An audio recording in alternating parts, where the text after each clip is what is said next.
OnePlus has just officially introduced the OnePlus Pad 3 and I already have it here with me. I'm sure it will be a bestseller because it's the first Android tablet with a Snapdragon 8 Elite processor that's being released in the US.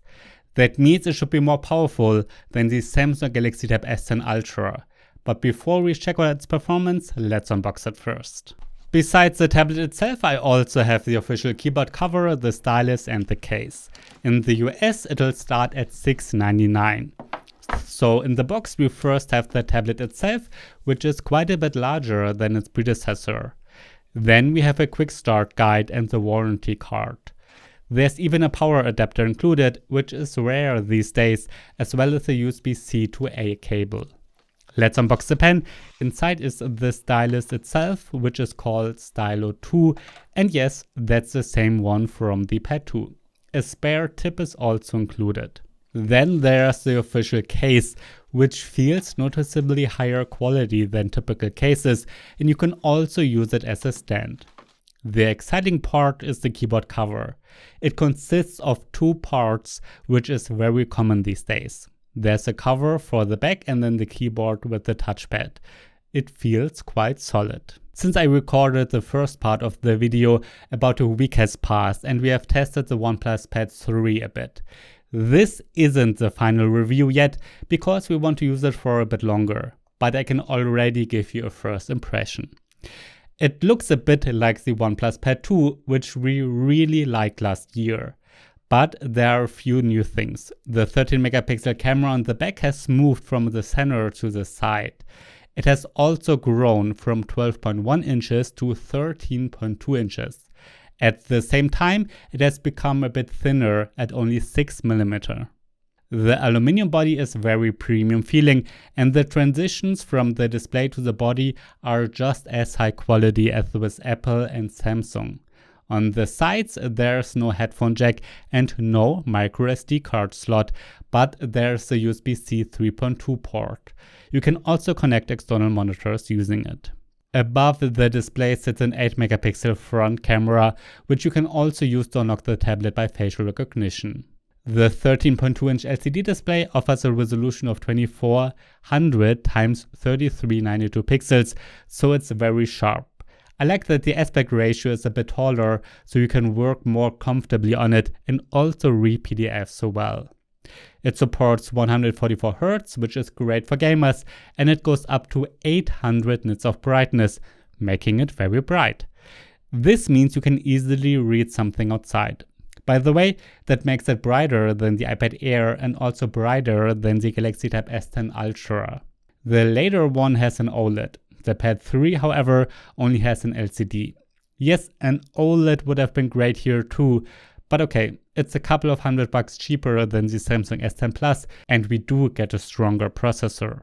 Before we get to that Snapdragon 8 Elite, on the side it has a total of 8 speakers, and the sound quality is pretty good. It doesn't quite feel on the level of the iPad Pro, but we will compare them more closely for our final review.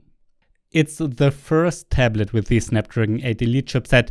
It also has 12GB of RAM and 256GB of internal storage. There might be other storage options, and I think a version with 5G is not planned. In the Geekbench 6 benchmark, the CPU and GPU performance of the Pad 3 is significantly better than the Pad 2 and also much better than the Samsung S10 Ultra. Mid-range tablets like the Xiaomi Pad 7 Pro are also significantly weaker. Those are benchmarks. We've already played a lot of Fortnite and we could play the game smoothly at the highest graphic settings and 90 FPS. It runs really well and looks great. But actually, that was already the case with the predecessor. So it seems to be a great gaming tablet. When I tested the Xiaomi 15 smartphone with Snapdragon 8 Elite, Call of Duty Warzone Mobile pushed it to its limits. We'll still do a stress test for our final review, so subscribe for that. Next, let's talk about the OnePlus Stylo 2, the stylus that costs an extra $99.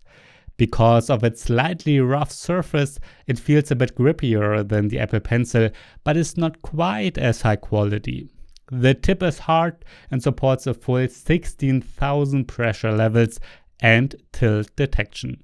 Writing and drawing works very precisely, especially in the in-house Notes app. You can switch tools with gestures, and by swiping from the edge, you can create notes and screenshots. There's also a screen off note feature. So the first impression is very good, however, we'll continue to test the stylus further. Now, let's move on to the keyboard. I've already typed on it a bit, and because we have such a large tablet here, the keyboard is also large and I could type very comfortably on it. The touchpad also seems to work well. However, I've noticed that the magnets on the back are not very strong, so you can't lift the tablet by the keyboard cover, or there's a good chance it will fall. The Pad 3 runs Oxygen OS 15 based on Android 15. OnePlus promises 3 major Android updates and 6 years of security updates. It'll get Android 16, 17 and 18. I think that's really great because manufacturers have not cared much about updates for a long time. But now we're slowly seeing longer support. The UI is quite simple without bloatware and runs very smoothly. Multitasking works with up to 3 apps in split screen. Our first impression is good, but we want to test the software more thoroughly. So, our first impression generally is very good. It's more powerful than any other Android tablet currently available, has a bright and pretty display, gets long updates, and has a premium build, and the stylus and keyboard also seem very good. Obviously, an OLED would have been great, and a fingerprint reader is missing.